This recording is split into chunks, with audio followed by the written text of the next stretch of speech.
My name's David. I run Wheely Tots, which is a small charity based in and around Finsbury Park and Tottenham in North London. What I'd like to do on this call is I'll introduce a little bit about who Wheely Tots is and what we do and why we do what we do. And then I'm hoping we get onto the meat of what we're here to talk about, which is how to choose a bike for your toddler and everything that entails. I can see questions as they come in, and we'll try and basket them up if we need to and answer your questions. So, as I said, I run Wheely Tots. I'm a bike mechanic, a cycle instructor, and also a balance bike instructor as well. And before COVID, we would run sessions in parks, in Finsbury Park, also at Lordship Rec, and also around the reservoirs at Woodbury Down. And parents and carers and grandparents would bring toddlers along, and we would just play together. We would sing songs, we'd do chalk drawings, and the whole reason that we do this as an activity is just to bring different families together in what is a very diverse part of London.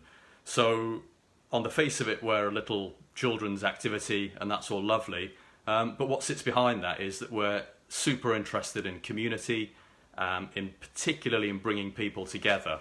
And the reason Wheely Tots exists, it's all about combating loneliness, vulnerability, and also improving health. So our strapline, if you like, is we want healthy, confident, resilient children, but by extension families, and by extension the local community as well.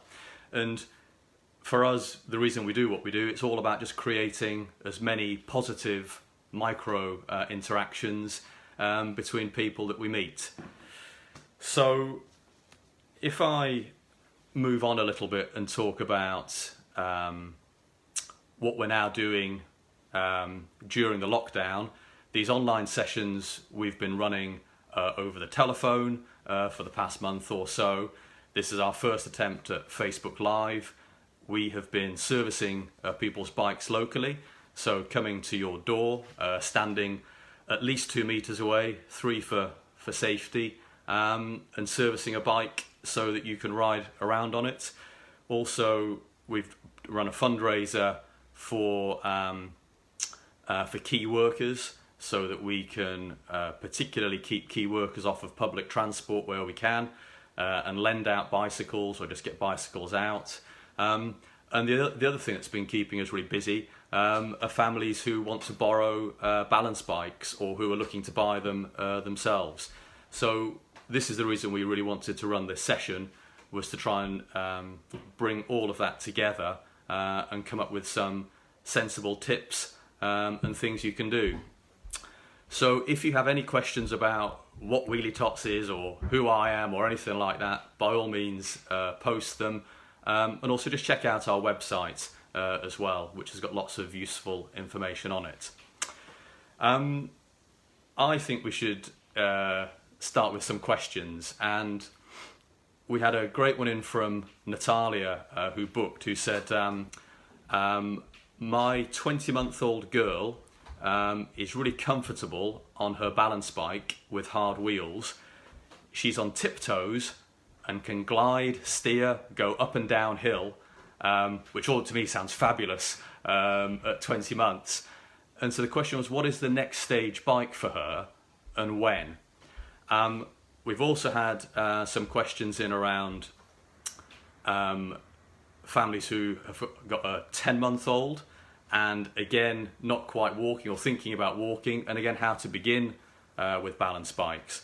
So the most important thing to say is that, well, everybody's at different stages, we're all quite different, and we all have different sized children and different aspirations, and choosing a bike is a surprisingly complicated or complex thing to try and do. So to answer sort of specific questions like, well, what's the right bike for me, we kind of need to step back a little bit. And I guess over the past 5-6 years, I've almost lost count of the number of families that I've seen. I think we worked it out. I think it's probably over 1,000. And then I tried to think back into this as hours. How many hours have I spent doing fitting children to balance bikes? And it's definitely more than 10,000. And I think there's 8,760 hours in a year. And I guess I've been doing this for about 7 years now. And we just decided it was a big enough number. So trying to bring all of that together, we decided there are kind of 4 main metrics on how to choose. But what underlies those 4 metrics is the size and the leg length and the arm length and the height of your little one. So there's a very functional thing that you need to do, is to just figure out what is the right size bike full stop based on the size of your child. And we put a form on our website, and it's at wheelytots.com/fit. And as soon as we get that information, we can match against the bikes that we have and the bikes that we know about and all the bikes that exist in the world to help you choose the right size. So that's super important. But back to the 4 criteria. One is around price or budget. The other is around aesthetic or what the bike looks like or what the brand is. One is around weight. Everybody's super excited about how much bikes weigh, and that's important. And then the last criteria that we threw in was one we call adjustability. So what I'd like to do is just go through those 4 criteria, and if that gives some food for thought, or you have any questions, please ask. And I find it a lot easier to respond to questions than just keep talking at. But let's see how we go. So let's start with the first one, price. So, or budget. You can pick up a balance bike for as little as £20, and I would say all the way up to maybe 150. There's probably some for even £200. Great! I got a question coming from Kerry. How old/big does a child need to be for their first balance bike? Okay, great question. So, and I can show you a bike in a minute. So there's 2 answers to that question. The general answer is, if a child has an inside leg length of about 30 centimetres, that's a good enough metric. And roughly, that is around age 2. So there's the quick answer to your question. The longer answer is, there are bikes for 1-year-olds, and I've got one next to me just so you can see it. And this is the smallest bike that we've ever seen, and it's made by Frog. And that inside leg length, I think, is closer to 20 centimetres, and it's a tiny bike. So you can start balance biking at age 1, if not before. And we've even, just to really stretch that question, we've even had children who have learnt to walk after they've learnt to cycle. And by way of example, you'll probably know about these 4-wheeler things. Scuttlebugs is perhaps the best example, but something quite rigid with 4 wheels, or tricycles, again, quite rigid with 4 wheels. And what I have here is just something with 4 wheels that again is quite rigid, that you can see. And we always have this for demo, just to say, look, it's a rigid thing with 4 wheels. Something slightly more exotic with 4 wheels, which to all intents and purposes looks the same, but has this little wobble. So on the front wheel, I'll try and hold it to the camera so you can see it in a useful way. If you see the front wheels, they wobble up and down, which mean when your little one is on it, they're starting to learn to balance. So there are lots of, you can start this really early, but equally you can start it much later as well. Thanks Kerry, I got that your baby's 1 in July. So yeah, if you want to make a gentle start, please do. But also there's no hurry. And certainly around 2.5 is a very natural point to start to want to do this. And even to use the 2 things I just showed you as walkers or as toys. And I think back to my son when he was really little, we were given a balance bike. And I'm quite convinced, well, we're both quite convinced that he was quite frightened of the bike, so we just left it in the corner of a room for him. And I've heard the same from lots of other parents. And I always say there's just no need to push this. It will come, and if at the core your little one is just happy playing with a bike, that's a really lovely start. And back to the sessions that we hope to do again shortly. For us, cycling is all about the journey. It's all about collecting something, or the opportunity to sing a song, or the opportunity to draw with chalk on the ground. That, we feel, is particularly a really early age, is super important. Much more important than the nuts and bolts of how far can you cycle, how fast can you cycle. So I hope that's answered that question. So to get back to, and another question we had earlier is, what is a good price for a balance bike? Brilliant. And that came in from Lydia. So, what would I say to that?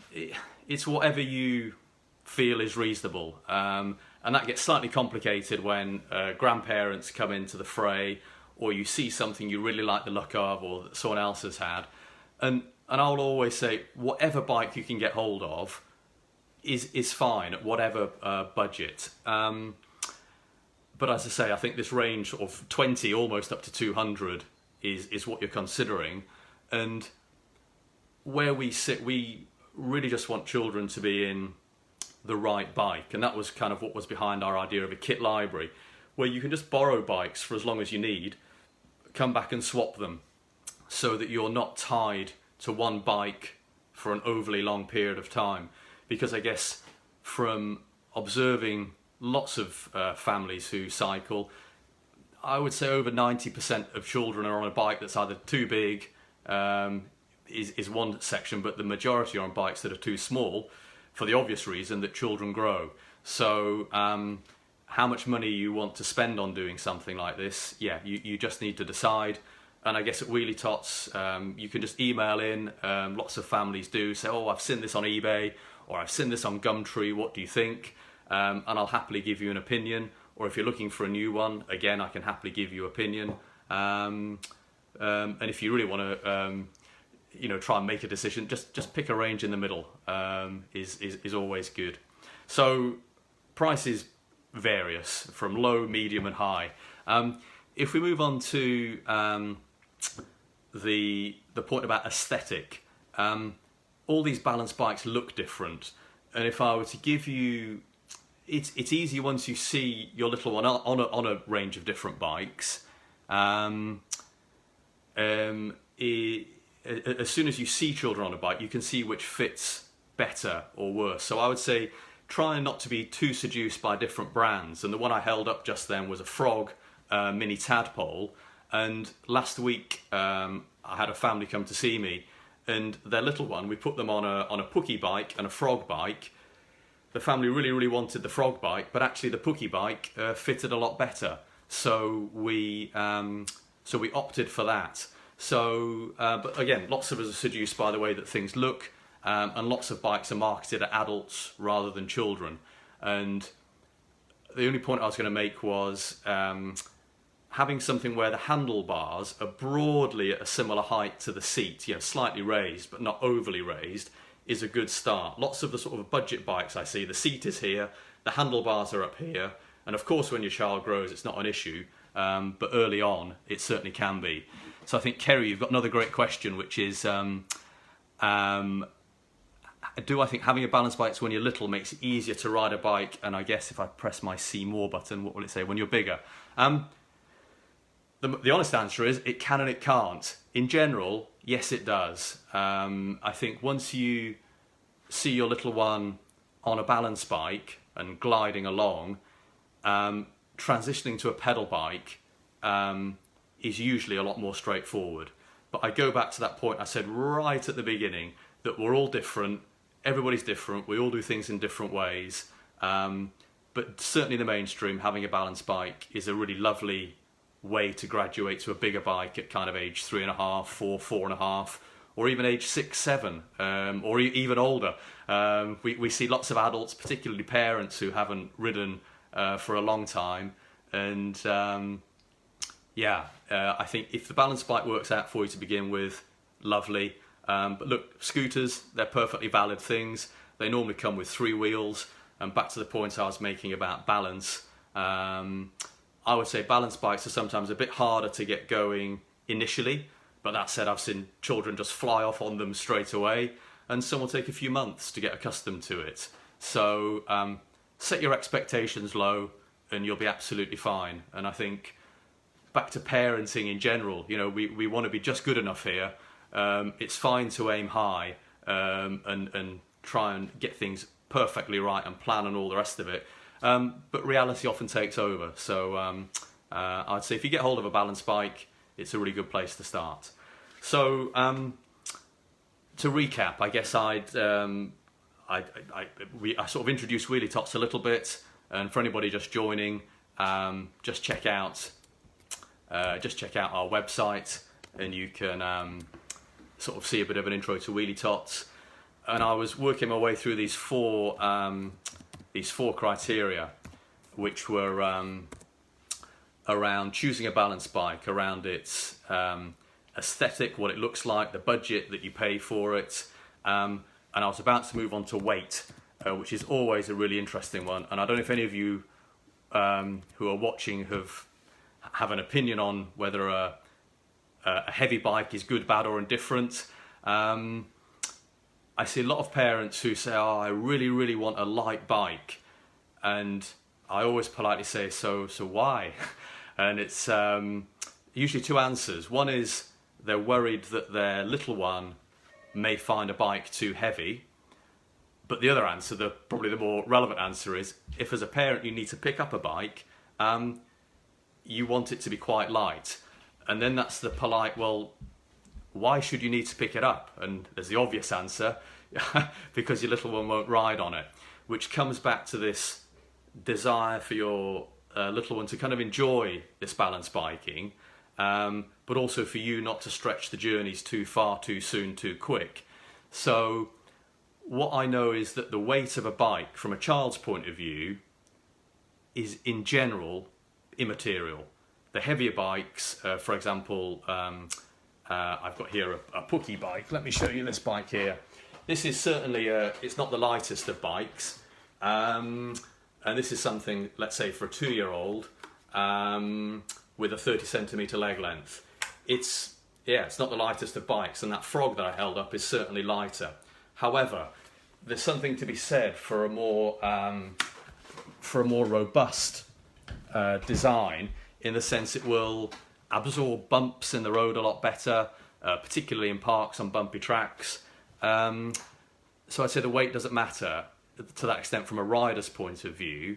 And then there's ways that children, we teach how to pick the bike up from its handlebars, and it's all super straightforward. But as a parent, you sometimes just want a light bike. And what we've started doing is people would often have a carry strap, and we would sell those, but now we're just using used inner tubes to make a carry strap so that you can put a relatively heavy bike over your shoulder, still have both of your arms free, and walk off. Or if you cycle, you can loop those bikes over the back of, in some instances, a child seat, or even over the back of panniers as well. So the weight thing is just interesting, and you just need to make a decision around how you think about that. And in the spirit of being live, I'm just going to try and just log back into something so I can see what I'm doing. A good question from Steph. Yeah, so here we go. Let's move beyond toddlers. Do you have any advice for helping a 7-year-old to learn to ride without stabilisers? So, absolutely. And the simplest way to do it would be to try and find a bike that fits and take the pedals off of it. So this is almost to go back a step. So if you're a little bit older and wanting to learn to ride, learning to balance is what's the most important thing. And you have 2 options. One is you can get a bike with stabilisers, or you can just learn to balance.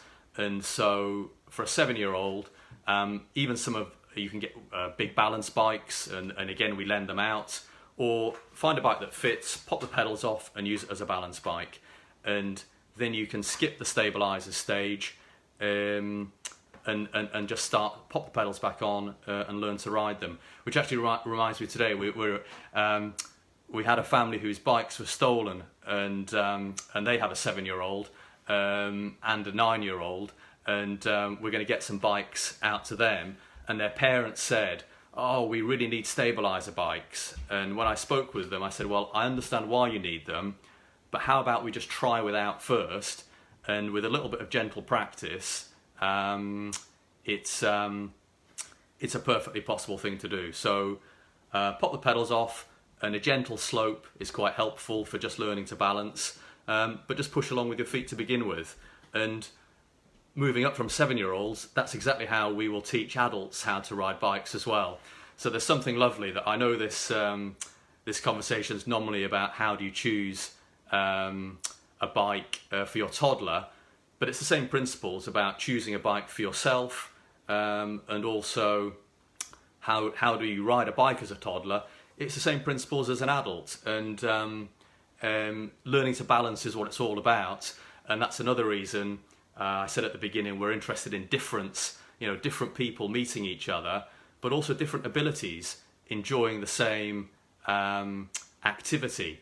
And it's lovely to see the smile on a little one's face, either with their mum or dad or grandparent or carer, when they all cycle together, albeit you're only going 10-20 metres, but it's a really lovely activity to do. So Kerry, you put the thing on about the stolen bikes that I was trying not to go back to, but lots of people have had their bikes stolen at the moment, and it's something that we experienced, and I experienced actually before the lockdown. One was stolen from me whilst I was riding it, one of our bikes. That was quite interesting, and that particular one made its way back to us. And if you want to read about how that happened, we posted on the Wheely Tots website about that. And yes, what's been amazing, we had I think 7 or 8 adult bikes stolen, and again, what's quite surprising, it's a horrible thing to happen, and it really, for us, because we were getting those bikes out to key workers, that was I think unhelpful is the polite way of putting it. But what's been amazing is how other people have said, oh, I've got a spare bike, oh, if you want a bike, I'll happily donate it. And the impact of something like that on us, on me personally, that was an issue, but actually we can still function in that way when people come and support us. So yes. Any ideas when our sessions might be able to continue? And then I'm going to get onto my adjustability point, and I'm just going to move the camera up so I get a sense of what the time is. So we, in terms of when our sessions might start again, that's one thing, and then it's how safe will they be when they do start again. And if I step back about the safety point first, so everything we've done at the moment, social distancing is in place, along with the relevant hygiene standards or protocols. So when the lockdown was beginning, we had 2 weeks then, I think it was actually 3 weeks, where we practiced, before the government introduced the 2 metre social distancing, we practiced running sessions socially distanced. So we know we can do them, particularly in Lordship Rec and also in Finsbury Park. Woodbury Down for us is a bit trickier because the paths there are narrower. So we know we can run them, and the question is whether we do those. I've lost my thread. Where was I? I was talking about the safety, and yes, that's right. So the question was, will it be limited numbers? So I think yes, when they start again, they will be limited numbers to begin with, just so that we don't create a huge influx of people that come along. And then again, we know from experience, if that does happen, from other activities we've run, we know that we can try and do socially distant queues and all the rest of it. But then we also know toddlers and social distancing, it's not quite a it's obviously not a straightforward thing to do. It's much more easy to do when toddlers are on bikes, funnily enough, than when they're walking and running around. So we've got a plan in place for how we do that safely. As to when, at the moment, I can't answer that question. I would love to think in the next month or so, and I think it will be as soon as other sports start to happen, more mainstream sports, we'll use that as a metric. And Kerry, I can see you've asked here, are your sessions only around the area of Tottenham? At the moment, broadly speaking, yes they are. We hope and we plan to run them further afield. We'll start in neighbouring boroughs, and yeah, we have a plan to run throughout London as well. But at the moment, there's plenty of stuff for us to do in and around Tottenham, and some other wonderful parks that I'd love to run sessions in. Some of our families have discovered the Tottenham Marshes, who live near Northumberland Park. There's Hartington Park springs to mind. There are all these beautiful parks, but also the premise behind Wheely Tots is we don't necessarily even need a park. A good bit of pavement is absolutely fine, or a nice bit of open space, or play streets, which were quite an exciting thing that were happening before lockdown. I'm sure will come back again, and even now when I cycle around, I see people using their streets in the way that they weren't being used before. So I'd love us to run a Wheely Tot session near you or in a street near you, rather than necessarily coming to the park. And again, just a thought around, I've met families who have made a real effort to come to the park and come for a ride, and you can see the pressure that puts under a family, just the effort to get there. And when they arrive, I was, you can breathe now and relax, and you don't need to go to a park to use a balance bike. Your pavement outside is a perfectly sensible place to start to balance bike, and at the moment in a socially distant way. So, Kerry, you're brilliant with the questions here. This is around helmets and safety gear for children as young as 1. The minimum, so we always say measure your head circumference, or we always say wear a helmet. And I know parents take differing views on helmets, and I only know of one really horrendous story where a child did fall from a balance bike, had to go to hospital, etc., etc. And those parents said they would never let their child on a bike ever again. And I met them when their little one was quite a big one, nearly 6, and then they were starting to deal with it. So the only thing we know about a balance bike is when your little one is on it, usually they will go to the left or to the right, whichever way around this works, quite quickly. And a helmet is quite a good thing to have. Or they're going super fast, but that's something you can design out. So what we find a lot with balance bikes, and if you Google around on the different forums, children, even the really little ones, are surprisingly sensible. We massively underestimate their ability, and then massively overestimate the risks. But to put this in a sensible context, I see a lot of children, they will self-limit, and if they're just not even sitting down to begin with, but just pushing along on a balance bike, they're not going very fast, and then it's just that left-right movement, and as soon as they become a bit more confident, they go a bit faster. But that's about, is the bike set up correctly? Are their feet flat on the ground so that they can brake properly? And back to everybody being different, we'll all do it differently. So I was saying measure head circumference and pick a helmet based on that. And the smallest helmets, the head circumference is normally something around 40, I think I've seen 42, but 46 centimetres is normal. And in winter, it was great. You could put a little beanie hat on, and that would expand the size of your little one's head, so a bigger helmet would fit. So that's something that you as parents need to make a decision on, and we would always encourage you to have a helmet. Yeah, children who use stabilisers push themselves to try a two-wheeler. So let's go back to stabilisers. The way to use stabilisers is to gently raise them up, almost half a centimetre at a time. until your little one is confident balancing. That's the whole point of stabilisers. The reality of stabilisers is, as parents, we leave them on too long, children become too accustomed to them, and essentially we're teaching our children to sit in chairs and propel themselves forwards. So as soon as you see a two-wheeler bike, as a child you think, oh yeah, I know what that looks like. You get on it, and it is quite difficult. So one thing to be, use the stabilisers in the way that they're intended and make that a more gradual transition. But then to make it more fun, if as parents you sit on the bikes and you take it in turns, we've done that. And just explain to your child that this is going to be a bit tricky and do it in short bursts. I think that's something we can all learn from, rather than just go at something. Let's literally 10 seconds sitting on a bike, coming off it again. And when the 10 seconds is up, say, okay, we'll go home now. And sometimes they'll look at you like, what? We've just got on it. And in which case say, well, if you want to go a bit further, let's try it. So I think there's something around breaking it down there. And I can feel my voice going, so let's see how well this goes.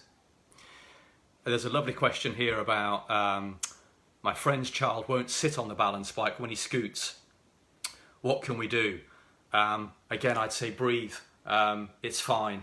If there's no sitting on a bike and just pushing it along or shuffling along with it to begin with, that's absolutely fine.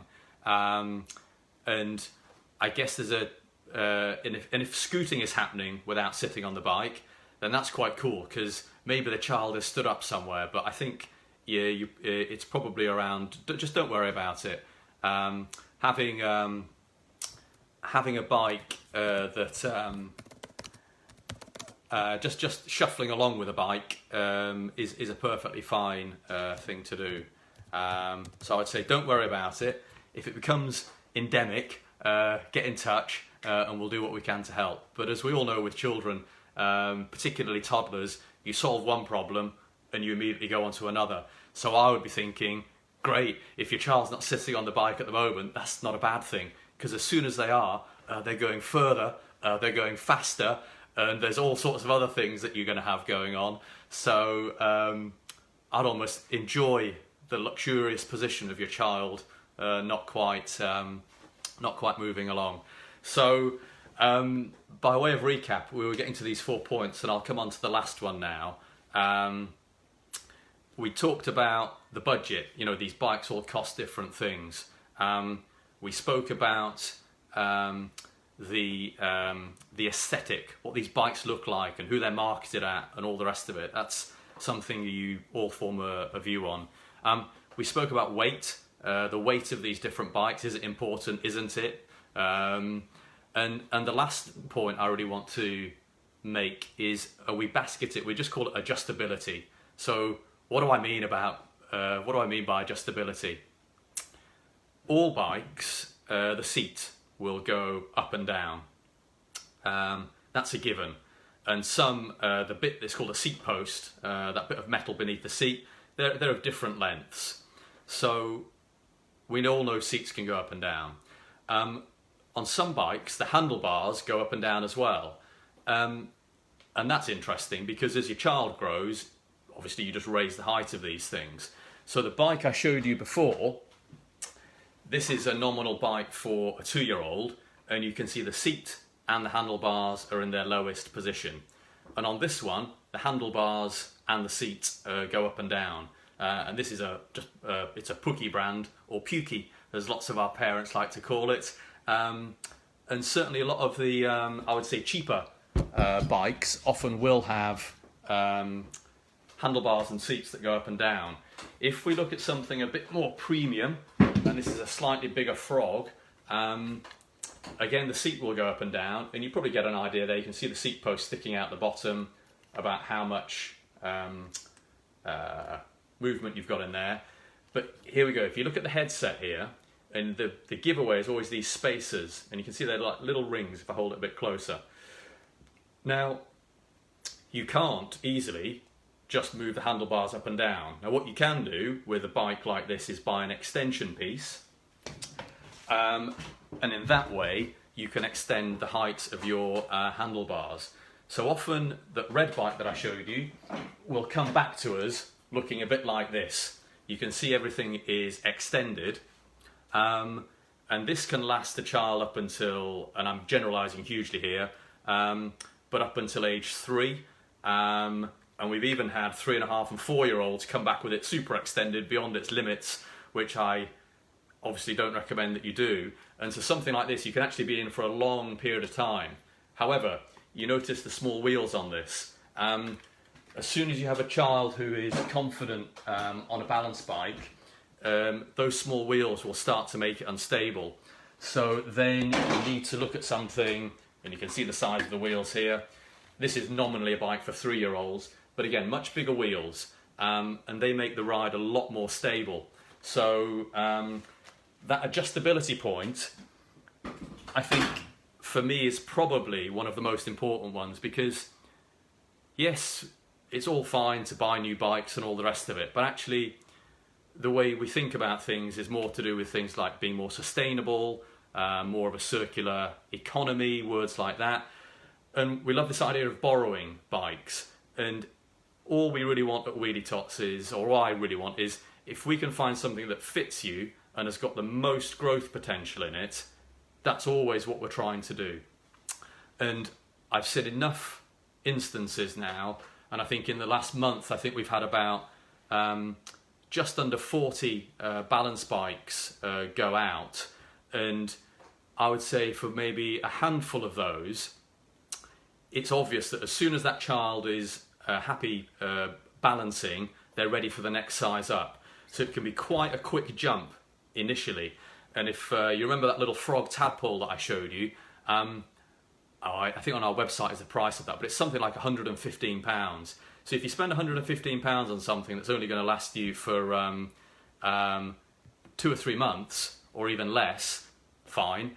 But actually, it's trying to get always put your child in the biggest bike, and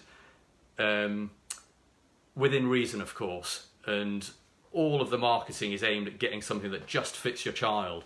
But we all know that children grow, and they grow at different rates, etc., etc. So that adjustability point, I think, is really important. And again, we want the bikes that we've got out in our kit library to be going around for the next 100 years, and there's no reason why they shouldn't be, because we look after them. And but it's a very different model to just buying your way out of your next problem. So, I've got a question here. Some great questions. So, advice for buying on eBay second-hand. I'll very quickly answer that. Try and buy something that looks completely unused. If you see a bike on eBay that looks muddy or dirty, or the seat is high, it's been really used. So you're trying to get something that's less used. And it's the same for adult bikes as well. You're looking for things that are in near perfect condition, as close as you can get. Lovely one here about which bike shops would we recommend locally. All of them. All bike shops are brilliant in different ways. And I think if I look at the bike shops that help us, there's the lovely Bicycle Box on Phillip Lane. They supply us at the moment with spare inner tubes that we make our carry straps out of, which is super useful. There is, near the Castle Climbing Centre, is John at Bike Mech, and he's always super helpful. And yeah, I would say those locally are my two standouts, but those are the ones that have we've grown up around and are near to us. But all the others are good in different ways. And if you have, for whatever reason, a not great experience in a bike shop, tell us about it. And we obviously have our mobile servicing approach, but again, we're doing that for different reasons. We're doing that around creating more positive micro interactions between people. So, there's a great question here around what games and activities to help children with their balance. So the balance is one thing, but it's also about games and activities. What can you do once you're on a balance bike? And if I think back to our sessions, singing songs, sing a song. It's just something to do. And if you don't like singing songs, which I was definitely in that category before I ended up singing the songs at some of our Wheely Tots sessions. Just look to explore something. Look for something in the distance and say, oh, should we go there? Or we play I Spy a lot, but with colours. So spy something that's blue or green or brown or pink. And if you go past flowers, they're wonderful things to stop off and have a look at. So I would say it's more about the journey, but certainly initially, if you're trying to get your child to balance, you want them to come to you. So if you stand just in front of them, maybe a metre or so, and if you coax them to come to you, they will do, and that's another good way to encourage balance. And I can feel my voice going again, and I think our time is nearly up. So I just wanted to thank you all for coming along. I'm sure if you have more questions, you know how to find us to ask. And again, we will update when our sessions start again. And I guess also, if we're in the spirit of thank yous, we've had some lovely help and support from a whole host of local organisations, namely the council. Haringey Council have been marvellous. Haringey Giving, organised by the awesome Bridge Renewal Trust, have been super helpful. I think Craven Coffee gave us a shout out, and other people we know like Living Under One Sun, the friends at Lordship Rec have all got fundraisers. You know, we've all got fundraisers for different reasons at the moment. So I would say, you know, we wouldn't be here, I guess, without the support of our friends and partners. And we hope very much to do another one of these sessions in the next month or so. So thank you very much for joining in, and I hope if you didn't even manage to make the event that you can see the bits of the video afterwards. Thank you very much.